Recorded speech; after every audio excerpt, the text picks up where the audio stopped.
Good evening friends, I am doctor Shailaja Pandey और आज हम बात करेंगे नाक से खून आना, जिसको हम एपिटैक्सिस भी कहते हैं।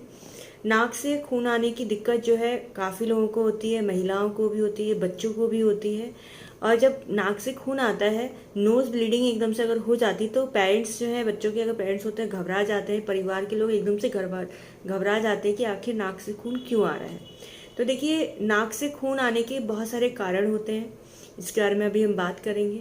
सबसे पहली बात हम बात करते हैं कि नाक से खून अगर आए तो आपको तुरंत क्या स्टेप लेना चाहिए। देखिए, अगर नाक से खून आ रहा है तो एकदम से सूती कपड़े या फिर रुई को लेके अपनी नाक के जो आपका जो नाक का रास्ता होता है, छेद होता है, वहां पर ऐसे दबा दें, जिससे कि खून जो है आपके कपड़े में या रुई में सोख दे दें। ठीक है। और उसके बाद नोज ब्लीडिंग अगर कंटिन्यू हो रही है तो आप क्या करेंगे, बर्फ का टुकड़ा लेके अपनी नाक पे रख लेंगे, जिससे कि ब्लीडिंग को आप रोक सकें। ठीक है।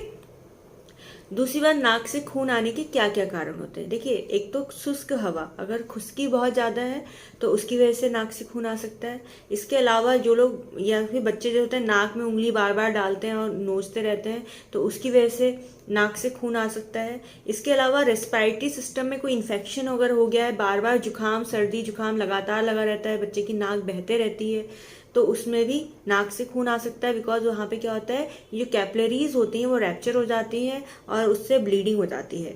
कभी कभी नाक में चोट लगने की वजह से या सिर में चोट लगने की वजह से, चोट लगने की मतलब इंजरी भी जिसका कारण हो सकती है। इसके अलावा जो है, जैसे जुकाम अगर हर समय बार बार लगा रहता है तो वो हो सकता है। कोई एलर्जिक कंडीशन हो सकती है ब्लीडिंग के लिए, और कुछ बीमारियां हैं जो कि नोज ब्लीडिंग का कारण हो सकती हैं। कई बार क्या होता है, कुछ दवाइयाँ जो होती हैं, जो हम बहुत ज़्यादा लंबे समय से, जैसे एंटी डिप्रेसिव हो गई, इस टाइप की दवाइयाँ लंबे समय से अगर लेते रहते हैं तो वो भी नाक से खून आने का कारण बन सकती हैं। इसके अलावा ब्लड प्रेशर, अगर एकदम से हाई ब्लड प्रेशर हो गया है तो उसकी वजह से नाक से खून आ सकता है। जिन लोगों का बीपी बहुत ज़्यादा बढ़ा रहता है तो उनको सतर्क रहना चाहिए। दूसरी बात, उनको टाइम से अपनी मेडिसिन लेते रहना चाहिए, अपना बीपी चेक कराते रहना चाहिए। जिन लोगों को कैंसर की दिक्कत होती है, अभी रुक जाओ बेटा, अभी बुलाऊंगी।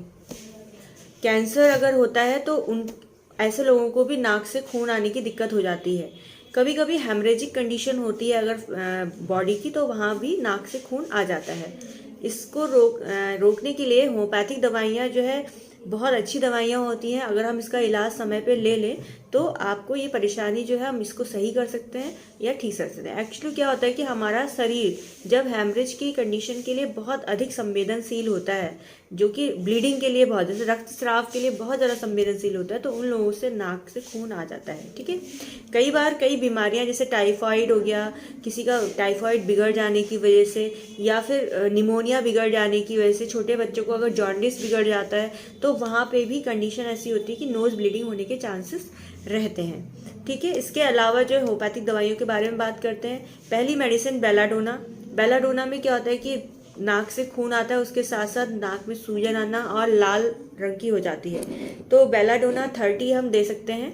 बेलाडोना 30 जो है, आप ये SVL कंपनी की है, आप इसमें रैगवेक कंपनी की भी इस्तेमाल कर सकते हैं। बेलाडोना 30 आपको कैसे देनी है, अगर कोई बच्चा है उसके नोज ब्लीडिंग हो रही है तो बेलाडोना 30 की एक बूंद, अगर बच्चा 5 साल से नीचे का है तो एक बूंद 1 चम्मच पानी में डाल के उसको पिला देनी है, और एक ही बार देनी है।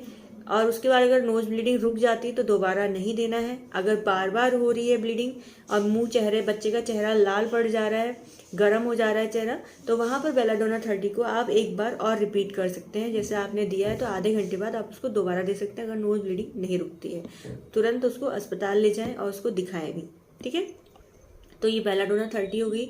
अगर कोई बड़ा है, उसको नोज ब्लीडिंग हो रही है, तो वहाँ पर आप इसको जो है 200 पोटेंशियम में भी दे सकते हैं, और 2 बूंदें आधा कप पानी में डाल के उसको पिला दें। ठीक है। इसके बाद हमारी दवाई आती है फॉस्फोरस। फॉस्फोरस भी हेमरेजिक कंडीशन के लिए बहुत अच्छी मेडिसिन है। अगर छोटा बच्चा है 5 साल से नीचे को, तो आप फॉस्फोरस 30 यूज़ करेंगे। फॉस्फोरस 30 को जो है 1 चम्मच में एक बूंद डालकर देंगे बच्चे को। अगर ब्लीडिंग रुक जाती है तो उसको दोबारा ना दें, फिर आप 3 दिन बाद रिपीट करें।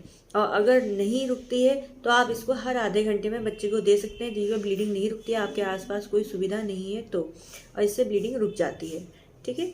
इसके बाद आपकी अगर इंजरी की वजह से, चोट लगने की वजह से नोज ब्लीडिंग हो रही, तो आर्निका जो है, आर्निका मोंटाना 200 आप दे सकते हैं।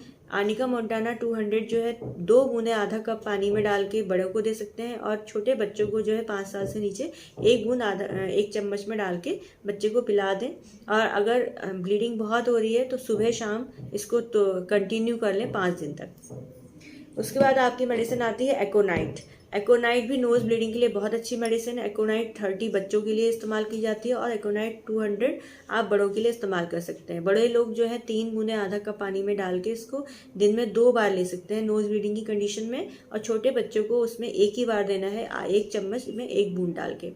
और एकोनाइट जो है 200 जो है अगर जो बड़े हैं उनको नोज़ ब्लीडिंग हो रही है तो सुबह खाली पेट इसको 3 बूंदें आधा कप पानी में डाल के ले सकते हैं। इसके अलावा भी बहुत सारी मेडिसिन हैं, जैसे हेमामेलिस 30 ले सकते हैं, और आपका क्रोकस सेटाइवस है वो भी बहुत अच्छी दवाई है नोज़ ब्लीडिंग को रोकने के लिए। फेरम फास्ट भी बहुत अच्छी दवाई है नोज़ ब्लीडिंग को रोकने के लिए। पर इन दवाइयों को लेने से पहले आप डॉक्टर से कंफर्म जरूर करें, एडवाइस ज़रूर लें, क्योंकि डॉक्टर से अगर आप पूछेंगे तो आपको डेफिनेटली इन दवाइयों का बहुत अच्छा रिलीफ मिलेगा और आप ठीक हो जाएंगे। Thank you so much, take care all of you.